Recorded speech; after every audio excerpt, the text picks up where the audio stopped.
Ladies and gentlemen, good day and welcome to the Neogen Chemicals Q1 FY24 earnings conference call. As a reminder, all participant lines will be in the listen-only mode. There will be an opportunity for you to ask questions after the presentation concludes. Should you need assistance during the conference, please signal an operator by pressing star and then 0 on your touchtone phone. Please note that this conference is being recorded. I now hand the conference over to Mr. Nishid Solanki from CDR India. Thank you, and over to you, sir. Thank you. Good afternoon, everyone, and welcome to Neogen Chemicals Q1 FY24 earnings conference call for analysts and investors. Today, we are joined by senior members of the management team, including Dr. Harin Kanani, Managing Director, Mr. Anurag Surana, Director, and Mr. Ketan Vyas, Chief Financial Officer. We will commence the call with opening thoughts from the management team, post which we shall open the forum for Q&A, where the management will be addressing queries of the participants. Before we commence, I would like to share our standard disclaimer. Certain statements made or discussed on the conference call today may be forward-looking in nature. The actual results may vary from these forward-looking statements. A detailed disclaimer in this regard is available in Neogen Chemicals Q1 FY24 earnings presentation, which has been shared earlier. I would now like to invite Dr. Harin Kanani to share his perspectives. Thank you, and over to you, sir. Thank you, Nishid. Good afternoon, everyone, and thank you for joining us on Neogen Chemicals Q1 FY24 earnings conference call. We reported our first quarter financial results on Saturday, 5th August 2023, and subsequently circulated the result documents. I trust you had an opportunity to glance through them.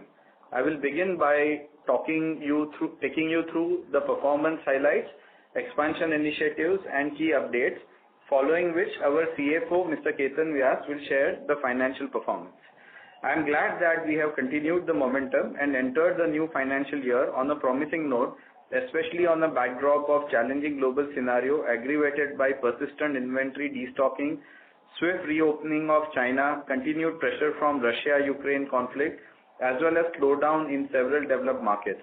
All this has led to softening of raw material costs and resultant realization, thereby impacting the volume offtake for the industry.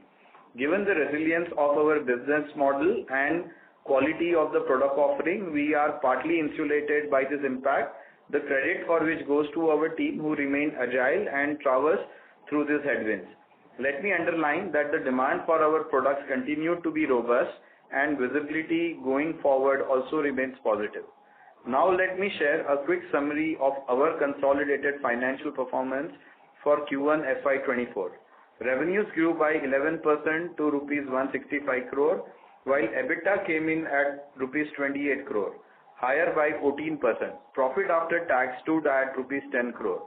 Increase in top line was in line with incremental capacities added in organic and inorganic chemicals through brownfield expansion. Growth in EBITDA was a combination of softening RM prices linked to lithium and favorable business mix. In Q1 FY24, we registered strong gains of 35% in organic chemical revenue, led by both volumes and better realization for select products over last year.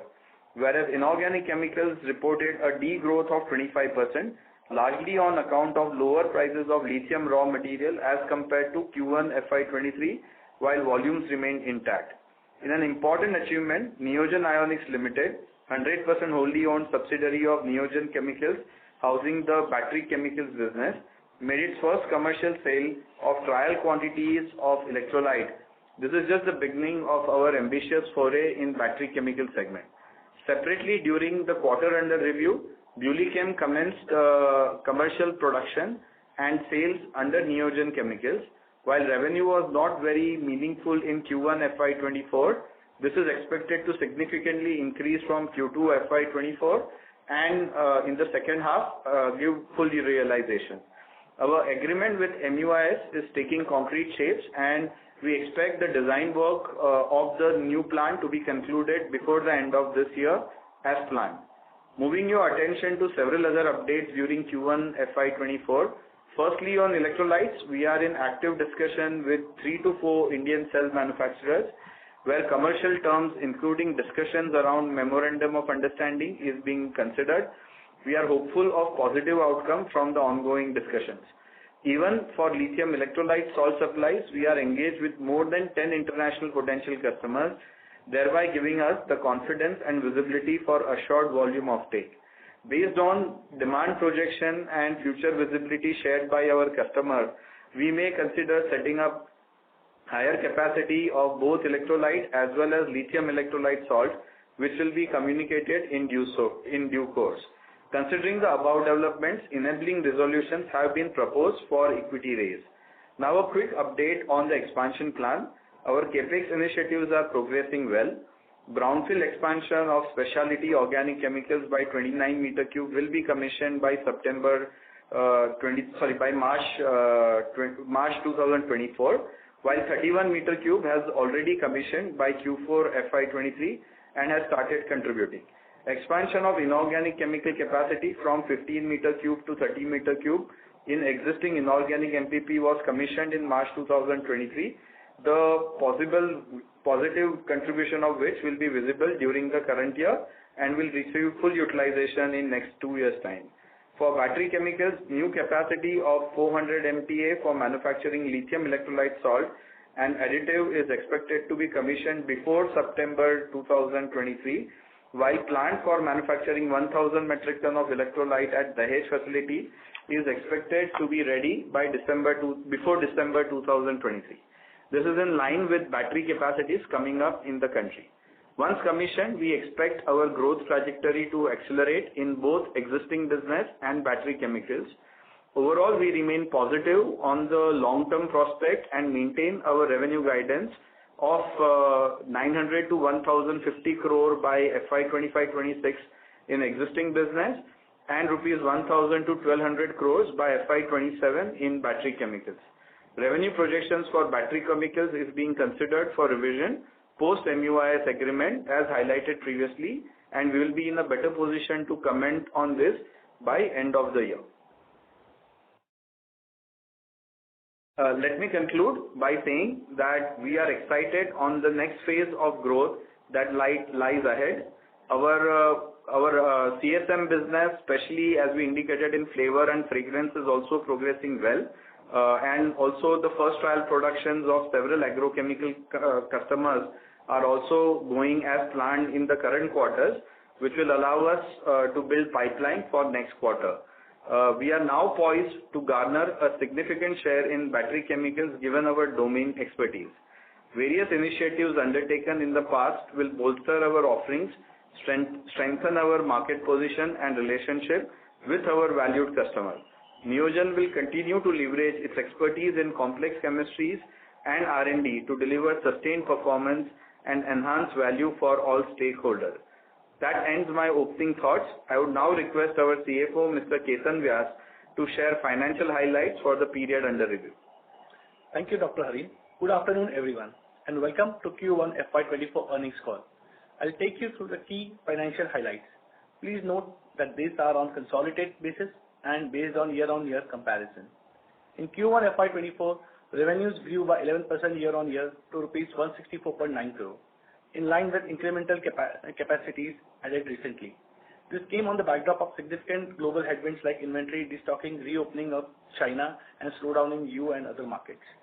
Organic chemicals saw revenue growth of 35% year-on-year at rupees 121 crore, whereas inorganic chemicals noted a decline in revenue by 25% year-on-year at rupees 44 crore. As highlighted by Dr. Hari, this captures the impact of lower prices of lithium raw material as compared to the same quarter in the previous year. The domestic and export mix stood at 65% and 35% respectively. EBITDA increased by 14% year-on-year at rupees 28.1 crore, driven by decline in raw material prices, especially of lithium and other input costs, along with favorable business mix. PAT declined by 12% year-on-year at rupees 9.8 crore. The moderation was on account of higher finance costs and depreciation from the ongoing expansion initiatives. This was also impacted by initial costs associated with the restarting of July chemical facility and administrative related expenditure related to Neogen Ionics Limited. That concludes the financial highlights. I will now request the moderator to open the forum for Q&A session. Thank you very much. We will now begin the question and answer session. Anyone who wishes to ask a question may press star and one on their touchtone telephone. If you wish to remove yourself from the question queue, you may press star and two. Participants are requested to use handsets while asking a question. Ladies and gentlemen, we will wait for a moment while the question queue assembles.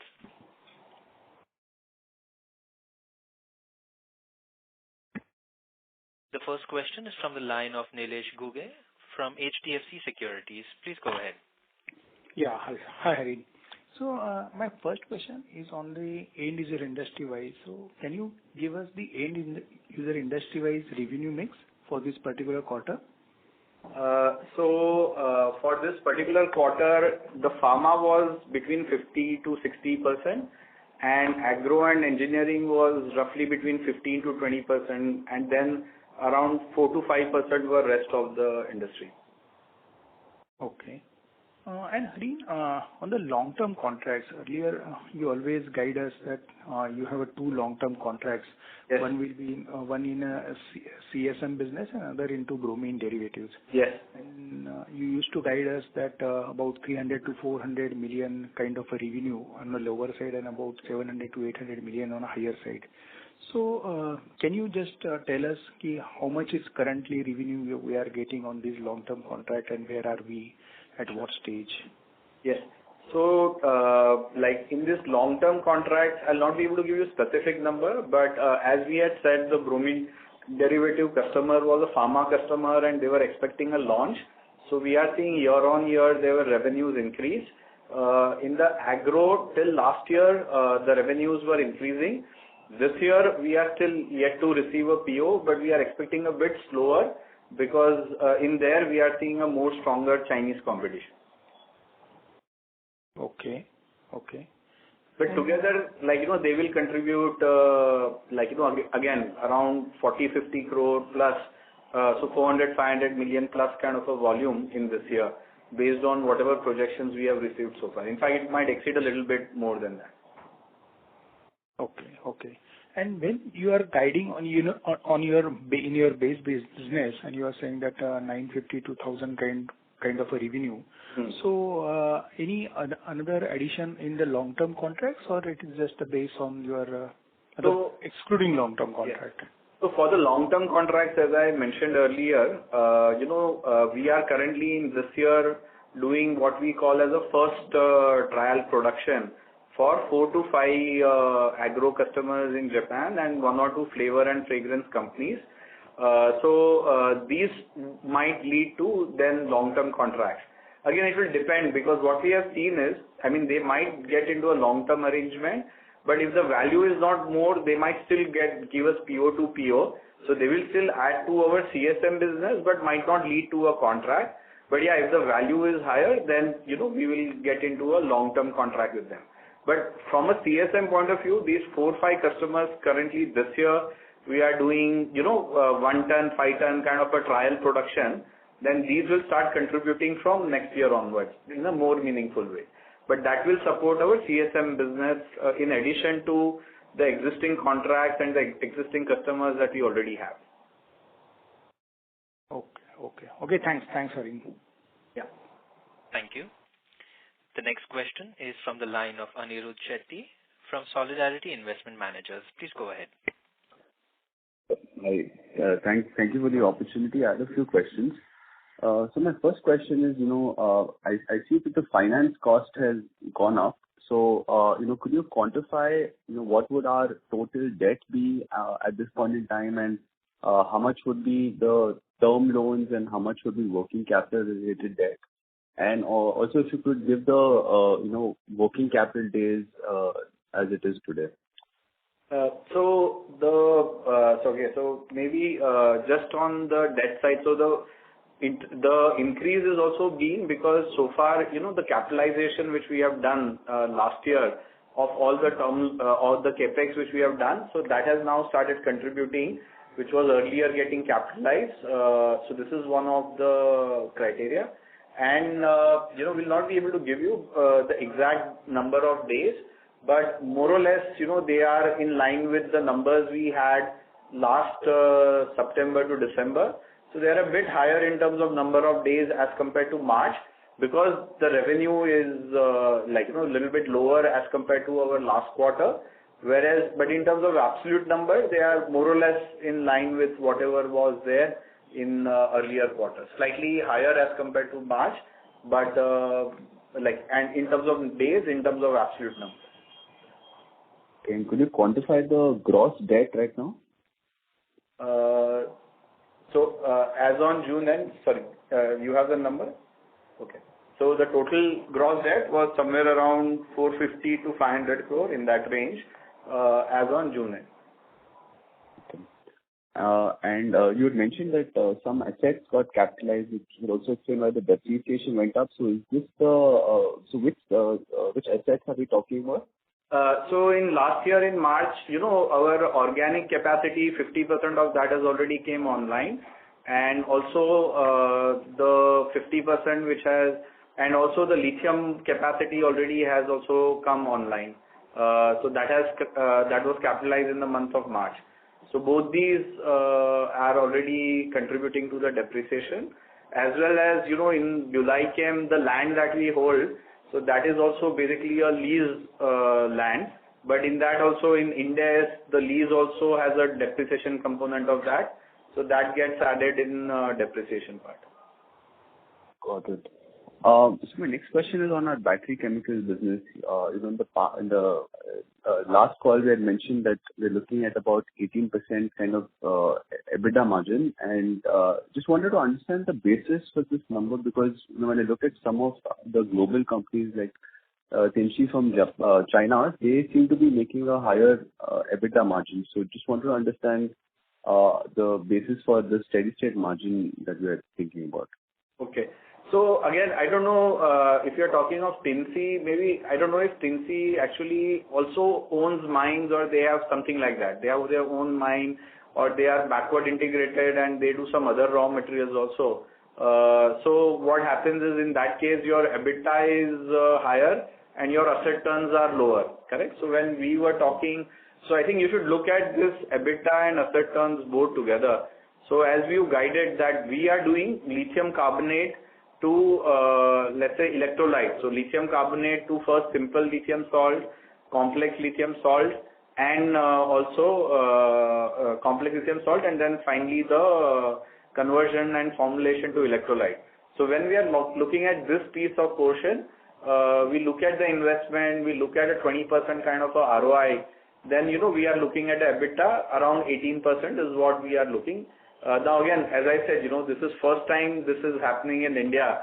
So and electrolyte is something which is very fragmented. So if you look at the market in China, it's a different condition. In US, it's a different condition. In Japan, it's a different condition. So this is our assumption of what it will be in India. And based on that, we are guiding of this 18% plus kind of an EBITDA. So we feel it is at least that much. I mean, we'll try to always get better, because we have to do a significant investment. So the more we can get, we'll be able to keep reinvesting in the battery material business. Got it. And just one final question. The salts capacity that we have is, I think the last call I mentioned, it will be primarily for the export market. So does that approach still remain? And China is very large in the salt market, but basis your discussions with customers, from people from the industry, are there issues around the quality of the salts that come from China? No. So we've got some more clarity, and we had, as we mentioned, also our interaction on the lithium salt in the international markets have also increased, and we've got a fair sense of where we are as against China. So a couple of things that we have understood is that there are some, like we have PLI scheme. So similarly in US also there is some act called IRA Act, and as per that, there is a requirement for some of these companies to decouple from China. So in fact, if any OEM makers who are making wants the government subsidy on the final EV vehicles, they have to make sure that their supply chain of the critical minerals is basically decoupled from China. So in this view, there's a lot of interest from these companies. Whatever numbers that we have seen, we feel that also in US, there is a duty on top of normal duty. There is also some additional duty which is there if you are importing this from China. So therefore, considering all of that, when we are looking at it, we are not very far off from the pricing point of view. So the main question which we had earlier, that can we be competitive? So we are seeing we are there in the ballpark. But like, again, once we have the new plant starting of the salt, that's when our customers will be able to then test it. So overall, the international testing period, I mean, initial some samples would be 3 months kind of a period. But let's say for a longer test, it could be around 6-month period, by which time then the customers can commit for a longer term contracts and things like that. But we've seen a lot of interest internationally for the salt capacity, and we are seeing also a lot of international customers are interacting with us. And yes, if that happens, then the salt capacity that we were planning, so as I have shared earlier, we have to put the salt capacity for the electrolyte, as well as we have to put the salt capacity for selling anything outside. So by December, once we complete the design with MUIS, and by that time we hopefully can also get a better clarity on the MOUs which we are discussing with our customer and get some volume commitments. So then based on that, once the capacity for electrolyte will get decided, based on that, our capacity for the salt requirement in India will get decided, and in parallel, we will also get a clarity on what is the international demand looking like. So with that, we will come up with our final capex plan. So, got it. So my question was on quality of the salts that come from China. Is that would you say that purity wise that it's at par with India, us, or there are instances wherein the quality could be poorer from Yeah. No, so honestly what happens, look, 95% of today's batteries are being made from LiPF6 made from China. Of course, in China there are many different grades. There are good manufacturers and there are cheap manufacturers. So sometimes the guys who are making cheap, their quality is sometimes a challenge. But there are good manufacturers who are currently part of the supply chain.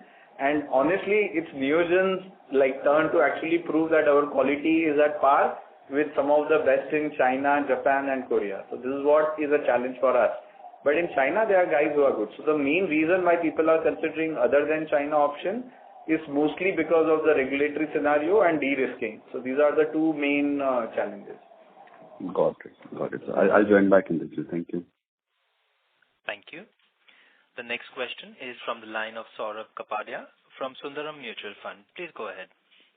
Yeah, hi. Thanks for the opportunity. So first is on the revenue. If I look at the standalone revenue and console revenue, the standalone numbers Sorry is to interrupt, higher. sir, but the line for you is not very clear. I request you to please use the handset. Hello? Yes, this is much better. Yes. Please go ahead. Yeah. So I was asking on the revenue, your standalone revenue is higher than the console revenue. So can you throw light on that? Sorry, your voice was on. You said revenue what? I didn't understand. Standalone revenues are more than the consolidated revenues. So basically in anticipation of this BuLi-Chem happening, before the handover happened to us, we had imported some of the raw materials for that, partly which were processed in Neogen and then transferred to BuLi-Chem. But in BuLi-Chem, complete conversion had not happened. So this was just one-time thing to basically facilitate the transfer. So that's the reason why, because of that inter-unit transfer, the standalone revenues were a bit higher, but the console was a bit lower. okay. And what could be the quarterly fixed cost for the BuLi-Chem going ahead? It's difficult for me to give you the fixed cost, but as I said, even there we will expect kind of a 18% plus kind of an EBITDA, because again, we are seeing a very good demand. In last 3 months, we have received inquiries from, Korea, Japan, Europe, and even US. We were originally targeting pharma and agro, but we even got some industries which we were not aware demand from there. So we are looking at it positively. In fact, in the first few months, not only India customers are slowly, restarting purchase because they have already some POs with others in pipeline. So now they have started shifting back to us. But we even got some international POs and have started working internationally, giving them the trial supplies for conversion. So hopefully in Q3, Q4, we expect that with the India demand and with the international demand, we should be seeing already a full utilization. And then depending on how this goes, we will take a call if we need to further increase capacity for next year. Oh, okay. And sir, the last thing on the trial quantities of electrolyte which you have supplied. So is it to the 3 or 4 customers you are in talks with, or this is to some other customer?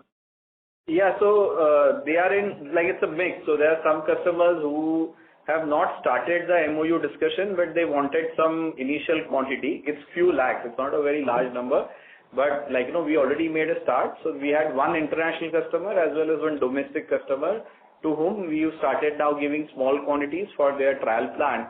And with one of them, we are now also discussing a long-term MOU.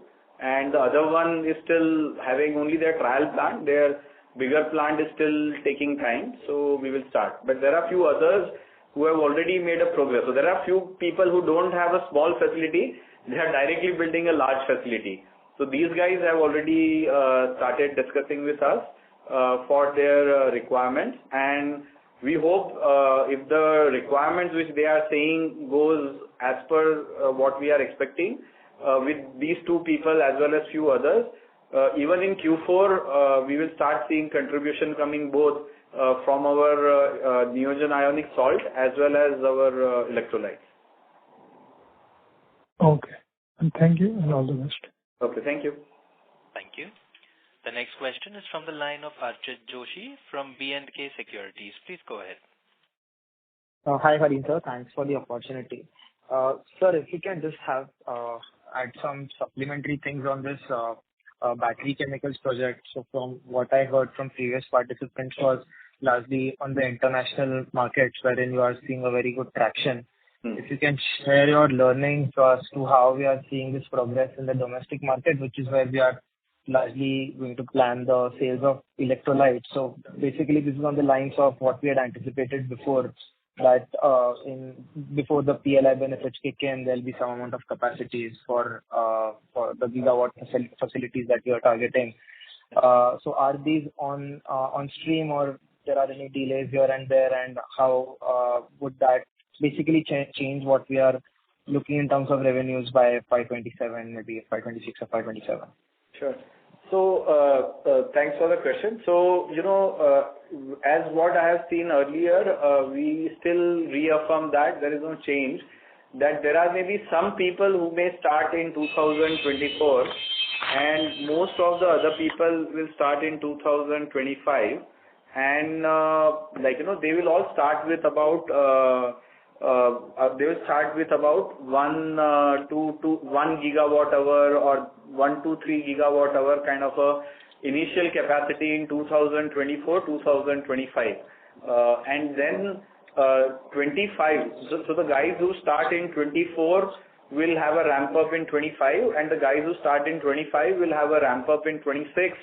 So that first jump will happen in 25 or 26. So my expectation is by 26, all the people who are currently planning, who have shown their investment intentions, would be operating, let's say, at least between 5 to 10 gigawatt hour kind of capacities. And then 27 and 28, they will all basically double their capacities or even faster rate, depending on. So based on whatever we have said or whatever we have seen, that's the reason why we've maintained our guidance. As in addition to that, and this is again still considering electrolyte demands of India, and based on whatever we had estimated earlier, if we get a higher market share, as we start doing this contract, then we will see. We are seeing some of the customers said that in the beginning, because of their technology partners requirement, in the beginning they might get some quantities from, let's say, China or Japan, wherever the technology partner was. when they want to prove that the cells and the plant is working well, but they all said that after initial quantity it is not sustainable and we have to localize, and they've shown keen interest for localizing it and to work with Neogen. So based on that, now we have started working on the more detailed contracts with these customers. Again, MOU, they are happy to sign, but again, what kind of a minimum commitment they can give, or these are the things which we are basically working on, so that we have at least some better visibility on the demand. The main challenge is, for them also it's happening new, so therefore that commitment is a challenge. So like what if the project gets delayed and stuff like that. So that's why we are working with how we can resolve it in a comfortable way, and then basically proceed based on that. So we feel again in next 3-4 months we'll have a better clarity from these customers, and that's why by the time we get the design from Mitsubishi, by the time we get from this, we will be able to decide exactly on our capacity. The 1,000 metric ton which we have said, our effort is that from 1,000 metric ton we can directly go to the Mitsubishi plant. So the first 1,000 which we are starting in December, we'll start with that, and that should take care of the people who are starting in 2024. But for 2025, depending on exact time, we might have to maybe increase this 1,000 a little bit. Depends on the timelines of the plant which we are building with Mitsubishi's help. So this is something which we'll keep reviewing, and hopefully around October, December. So let's say either our September call is the good scenario, or definitely let's say by our December call, which is in January, we should have a more concrete information on the capacity of this. Great, sir. Thanks for this. I have a couple more. One again, sir, on the international markets, especially in the supply chain, that we are hearing of a lot of dumping that you also mentioned in the initial remarks. And given that since you're seeing this localization trend within the battery chemicals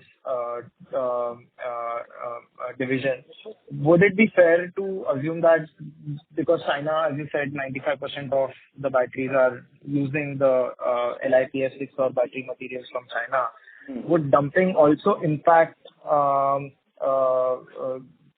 this particular chain that we are trying to target? Sorry, I didn't understand the question. Dumping where? Dumping, sir, in LiPF6 globally, are you seeing any effects of that, or is it that because of a largely more B2B kind of a setup and the localization trends that you are talking about, most of it will be insulated and you may not have China to be a very serious problem despite having very high production capacity? Sure. So actually the way I said actually anti-dumping kind of duties, not dumping by China. So in US, they have identified some countries of risk, and if you are importing the critical battery material from there, you have to pay some additional 20-25% cost. So that is what I meant, that while they have a volume, but because they have the duties, so therefore, let's say India, if you are supplying from India, our product becomes more comparable to the landed cost of the Chinese, because if you are importing from India, you just have a normal custom duty, you don't have this higher duty. So that is what helps us compete against China in international market. When it comes to India, we don't plan to make the salt.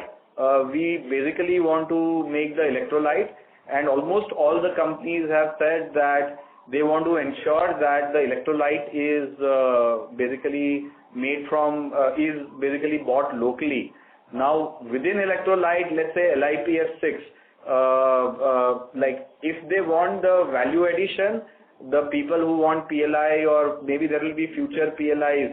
So for the future PLIs also, if the value addition becomes critical, or let's say in India also there are some custom duties, the LiPF6 also has to be made in India, because otherwise will not meet the value addition criteria.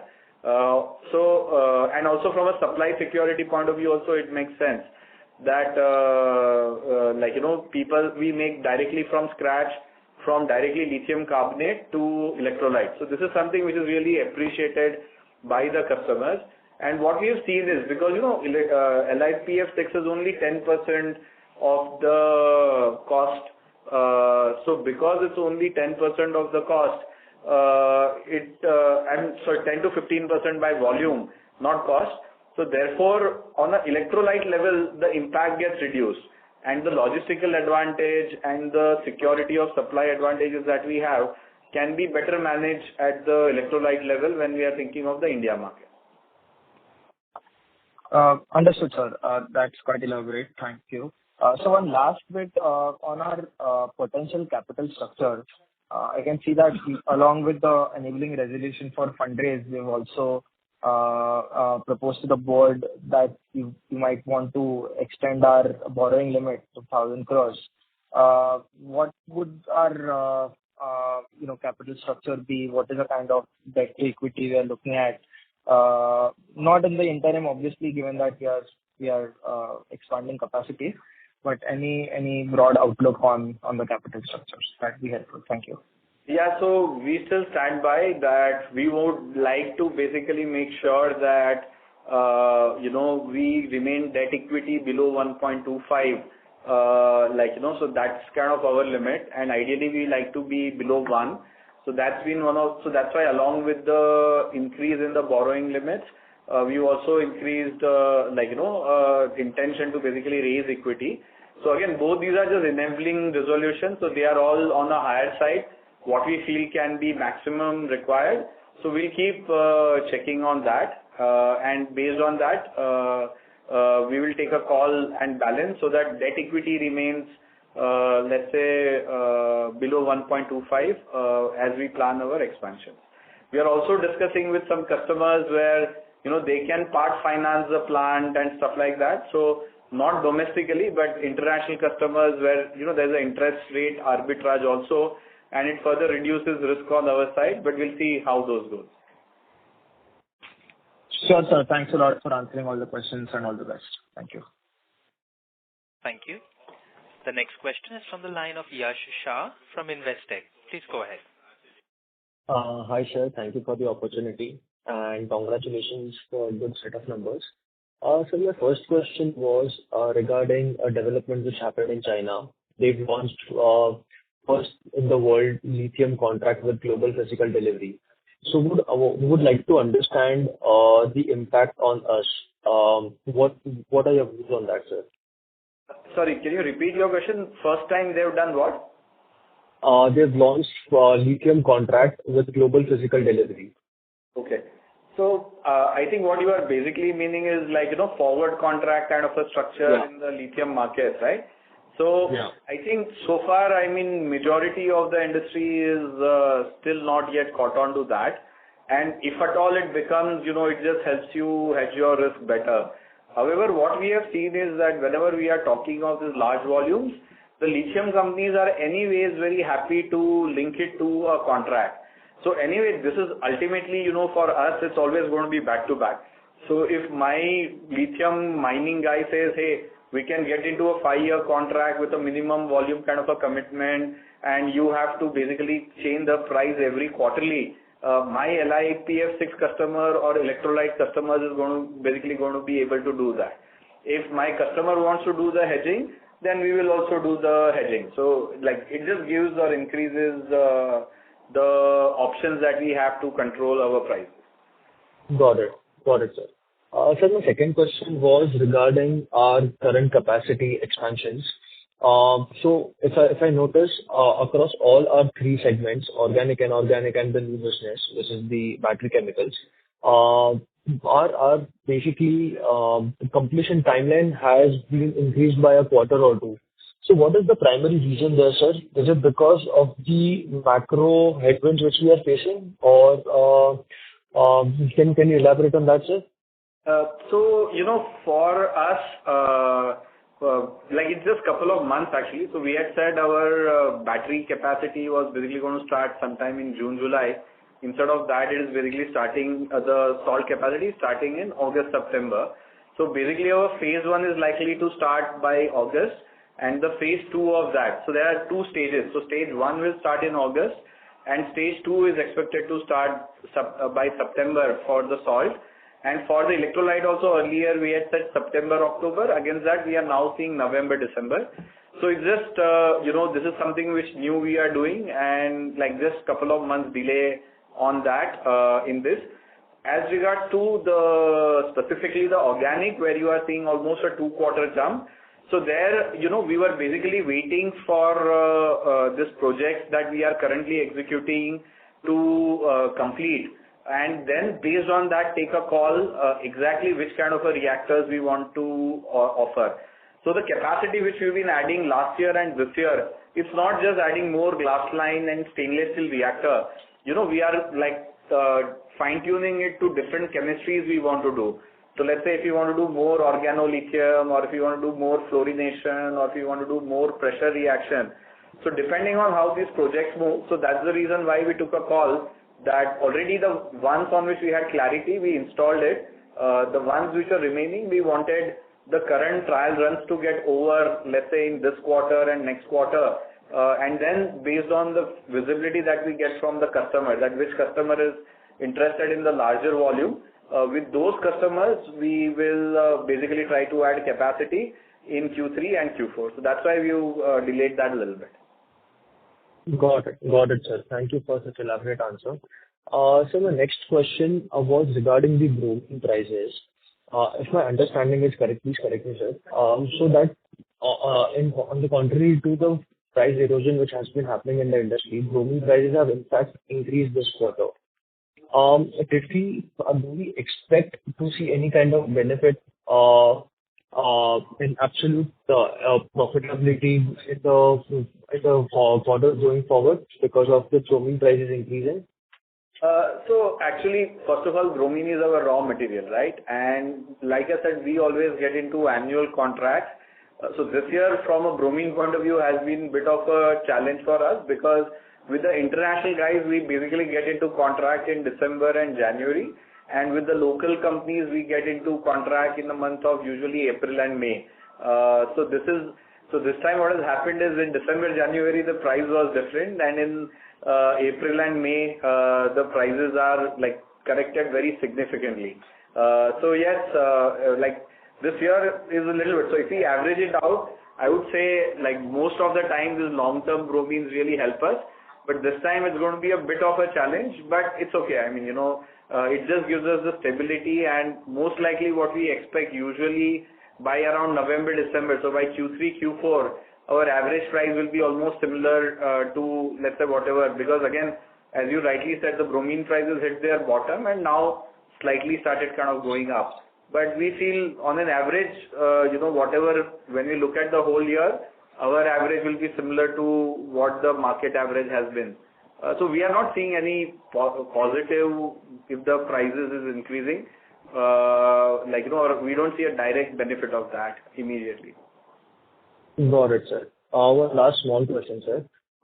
Regarding tax rate, so this quarter we had a tax rate of around 29%, and we had previously guided that we will have a tax rate of between 22 to 25% for the whole year. So do we maintain that guidance, and the tax rate will be lower for the rest of the 3 quarters then? Yeah. So our understanding is that, I think it was around 27%, but we'll have to just check that 29% maybe on the console level, and there might be some difference. But we feel again, little bit it was also because you've seen our exports are a bit reduced. So from Dahej, the export sales were a bit lower. But we feel for the whole year, we should be in that range between 22 to 25%. Perfect, sir. Perfect. Thank you for answering all my questions, sir, and all the best. Thank you. Thank you. The next question is from the line of Sabyasachi Mukherjee from Bajaj Finserv Asset Management. Please go ahead. Yeah, hi. Thanks for the opportunity, Dr. Harin. So my first question is, you mentioned this 10 international potential customers that we are within dialogue. These are electrolyte makers, or are these cell manufacturers, and which geographies are these customers, if you can highlight? See, broadly they are Japan, Korea, and US,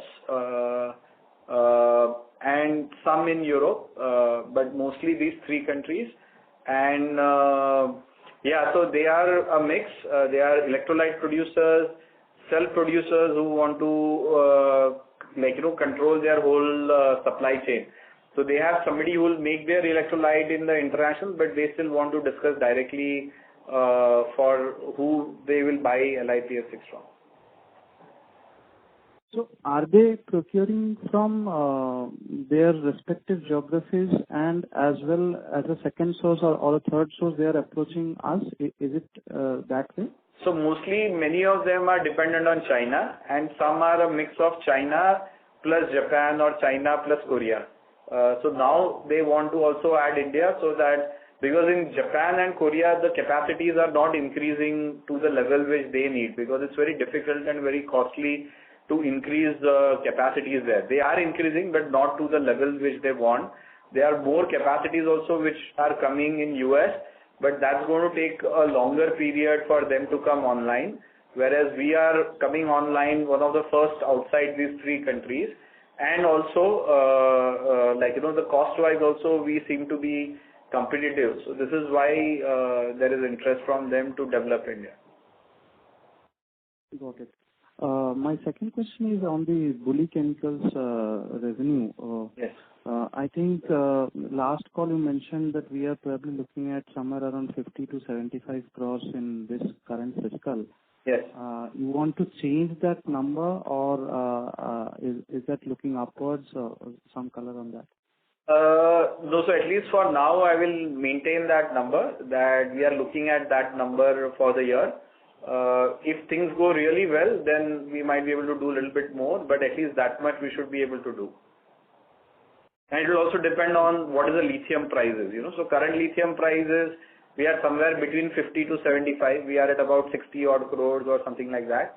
We'll see where it goes. And also, whatever we have lost in Q1, in Q2 we feel will be better, and in Q3, Q4 we'll make up for that. So that for the full year we achieve that revenue potential. Right. Lastly, on this, 2-quarter delay in the balance capacity addition in the organic chemicals, the reactor. Yes. You clarified that you are just waiting for the current pilot project to how it pans out and which customer, which chemistry you are waiting for.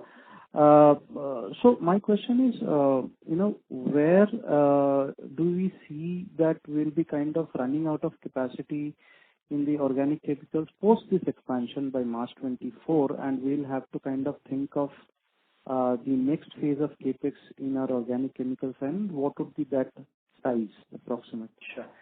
So,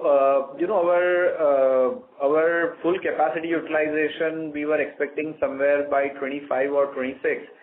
So let's say, looking at current global scenario and, other challenges, we assume FY26 as a full utilization kind of a condition.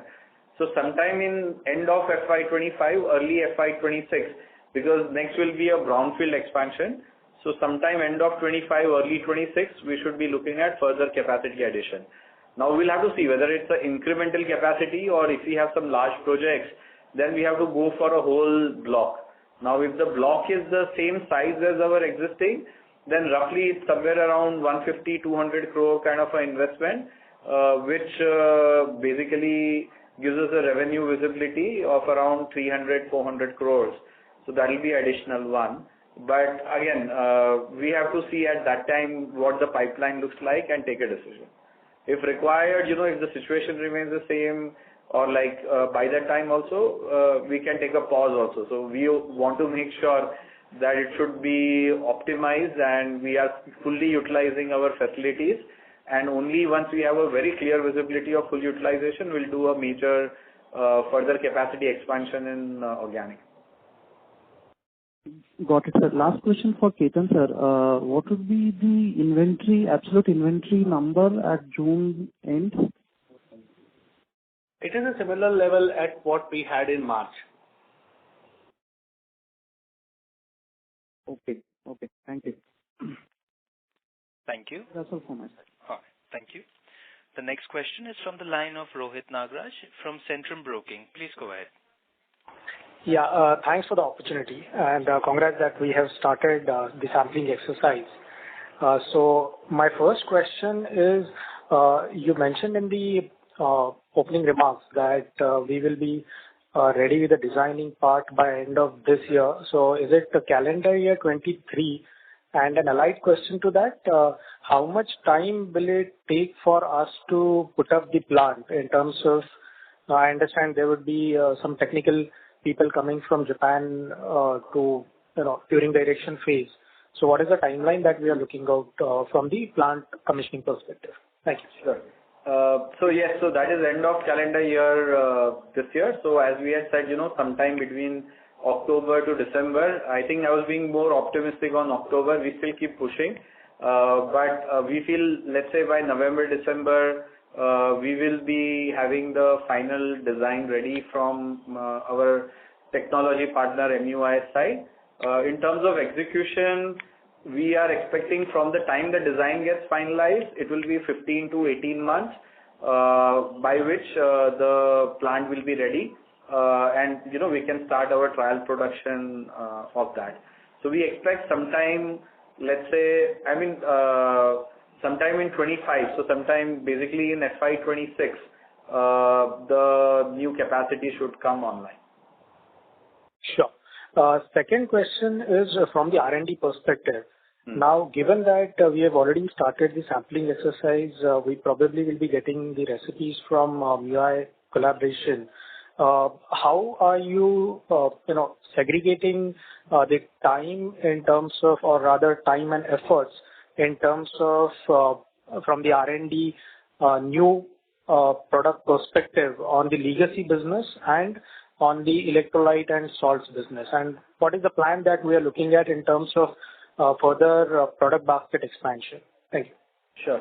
So, in terms of our R&D, we have a dedicated separate team which is basically taking care of the lithium and battery materials, and a separate team which is basically taking care of the organic production. And basically this entire battery materials team was added in last 2 to 3 years. So there is no conflict that, okay, if this is more, that is less. We are also expanding our R&D capabilities, so that work, the admin part is over, and before the end of this year, our, let's say, R&D capacity will also be 2.5 to 3 times of what is our today's size. Again, the main increase in the capacity, the way we are planning to use is that we feel by this time, we will start having some innovator CSM projects. So we will have like some teams dedicated for the larger innovators. Sorry, I meant the larger innovators with whom you started working. So maybe some will be additional CSM projects from these larger innovators. We are also going to increase our work in lithium and battery material space. And the third, which we will also planning to consider, is to expand our capabilities around the N-Buli acquisition that we did. So in terms of main thing that we have there is our lithium metal handling ability. So how we can use this in other molecules and other applications where lithium metal gets used. So that is going to be also something which we will keep working on, so that going forward. But again, most of this the additional activities will start in next financial year as our R&D team expands and R&D space expands and R&D team expands. So this is what we are looking going forward. Sure. That's helpful, and best of luck, sir. Thank you so much. Thank you. We have the next question from the line of Anirudh Shetty from Solidarity Investment Managers. Please go ahead. Hi. Thank you for the follow-up opportunity. Sir, you had mentioned that, the opportunity to de-risk from China is there with the IRA, and so you had done an interview with Bloomberg Quint where you had also mentioned that, there are some challenges as, India doesn't have FTA, but there was a critical missile treaty in USA. So I just wanted to get more color around those points that you mentioned. Yeah. So, basically, China has a problem because there are two challenges for China. One is the additional duties, and the second is because of being countries of risk. If you don't have that, if you are buying significant quantity from China, then you will not be able to get the benefits. So when you buy from India also, the negative part is not there, but there is no positive that you bought it. But the duty part still remains. The 25% duty still remains, right? So that's basically the understanding. But at least India is not on the negative list, right? So that is one good thing. If you are on that negative list, you will have to pay 25% extra duty. So we don't have to pay that. Got it. And is there any dumping duty on China in European countries as well, or just USA right now? So far as I know, in US, in Europe, I'm not aware yet if there is a provision like this in Europe. Because again in Europe now there were no batteries being made. So Europe is like a similar situation as India. They are also starting. Only they are maybe a year ahead because they could get capital and clarity, and the government action was a bit faster. So as we said, they are starting in 24, 25, and majority people will start in 25. In Europe also it's similar situation. The plans are starting 24, 25, but they are starting at a much larger capacity from the beginning. So Europe is a little bit ahead, but that's why the rules around that are not yet framed, because there's no major electrolyte production anyways happening in Europe currently.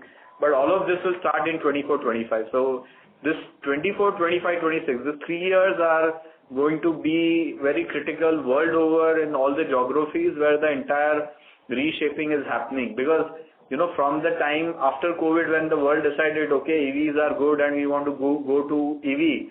So that thought started in 21, 22. And any implementation project takes 2 to 3 years when you are starting from scratch.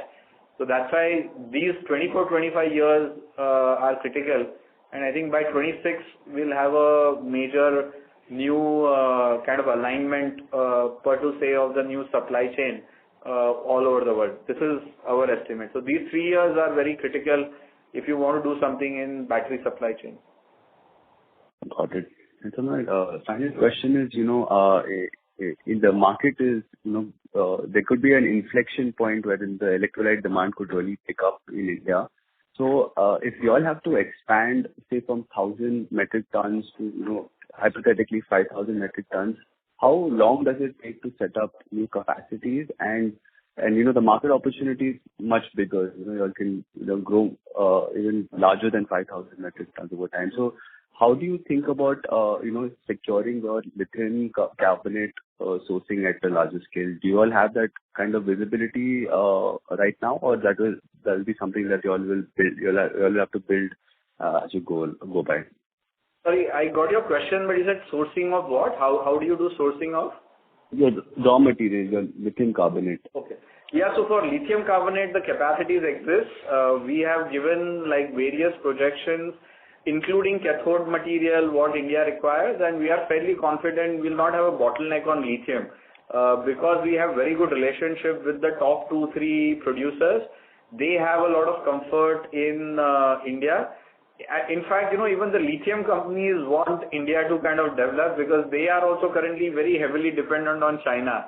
And it's also very difficult and very painful sometimes for them because, China sometimes plays many, many games, which they have to unfortunately live with because today the majority of the demand is there. So even they are quite keen of this new alignment because then, the world can do business in a more stable way. In China, you have extreme lows and extreme highs. Whereas rest of the world usually works on a more lesser kind of a deviation. So as the supply chain gets distributed, so the lithium that they are selling also gets distributed, and their dependency to sell it in China, the way Chinese like to do business, also reduces. So they are very happy to support India or Neogen, at least if I can say, and they are keen to work with us.